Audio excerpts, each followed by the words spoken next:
Hi, everybody. Welcome back to the channel today. This is Paul at Kentucky Tacklebox. Today, I want to talk a little bit about finesse fishing. And a lot of times, when people hear the term finesse fishing, they think about using soft plastics and jig heads and things like that, and then just going to smaller sizes. But that really applies to pretty much any type of lure you're throwing. So today, I want to just profile a few different lures that I have in my tackle box, and why I have the different sizes to allow them to be finesse fished as well. So I'll start off with just the rooster tails. So what I have here on the top is this is a 1/4 ounce rooster tail, and then I have a 1/6 ounce below it, which is a slightly smaller, and then below that I have a 1/8 ounce as well. And I think in somewhere I have a couple 1/16 ounces laying around as well. But those are the three main sizes that I use. And typically, where I'm fishing, like today, I was out fishing at a lake, and I normally use like the 1/4 ounce or the 1/6 ounce. That works pretty good at the lake. Today, I was really struggling with the 1/4 ounce. Couldn't hardly get a bite, so I went down to the 1/6 ounce, and I was able to get a few bites and pick up a couple of fish. But if I had a few 1/8 ounces in my tackle box, I think I could have picked up quite a few panfish there today because I saw a lot of them as they were spread out around the lake.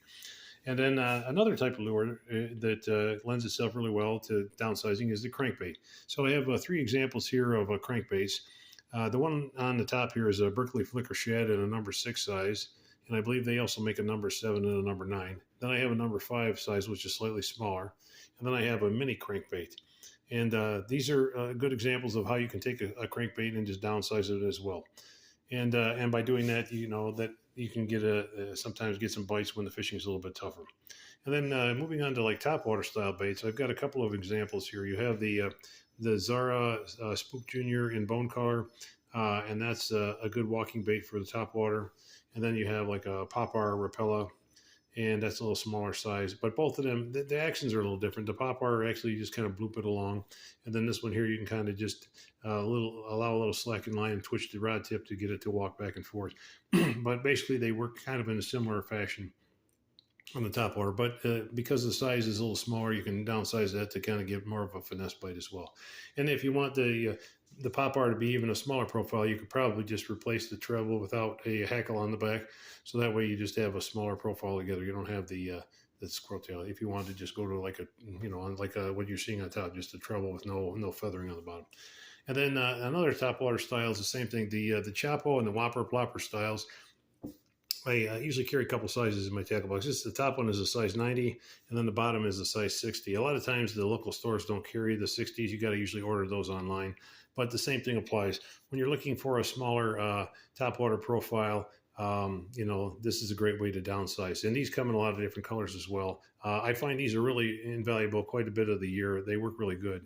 They do a great job mimicking the size of like a cicada, and they're fantastic to just kind of slowly bloop along, or you can just do a straight retrieve on them to get them to work. But I find they work the best when you just kind of slowly pop them and bloop them along in the water. But anyway, so looking at the different lures here, from the chapos and the walking baits to the crankbaits to the rooster tails, and basically any lure that you're throwing, a lot of times will come in various sizes for the same reason. So the things that can cause finesse fishing to be needed are a lot of factors. Temperature of the water, time of the year, where fish are in their feed and spawn cycles, that can really have a great impact on it. Right now in Kentucky, we were going through a cool down period, and then we started to heat right back up, and that kind of messed up the fishing. When we got into the cool down period here in Kentucky, what was happening was the cooler night temps were really starting to trigger some good bite, and the fishing was really good. And then all of a sudden, we went right back to the mid 90s for about a week now, and that's kind of messed up the fishing a bit. One thing I noticed today when I was out on the water was that the panfish and the bait fish were scattered far and wide around the lake. Seemed like everywhere I went, I saw them in the water. And what that does is when they're not congregated in one area, the bass don't tend to congregate as well. They're spread out around the lake as well. So that can really make bass fishing a bit tougher when the conditions are like that.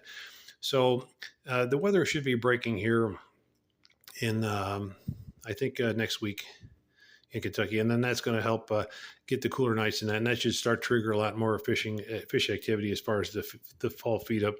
Once the water starts to turn cooler, the fish kind of get into that mode where they start feeding up a lot, and then you'll start seeing a lot better fishing bite. But another thing in the meantime too is you may want to consider the size of the water you're fishing. Whether you're if you're fishing on a big lake and you're struggling, like I was today, you probably need to downsize into a smaller creek or river and that may help the fishing too, because then you have more fish in a smaller area. So, as always, get out on outdoors when you can. It's a great place to be. And thanks again for watching the channel. We'll see you on the next one. Thanks. Bye.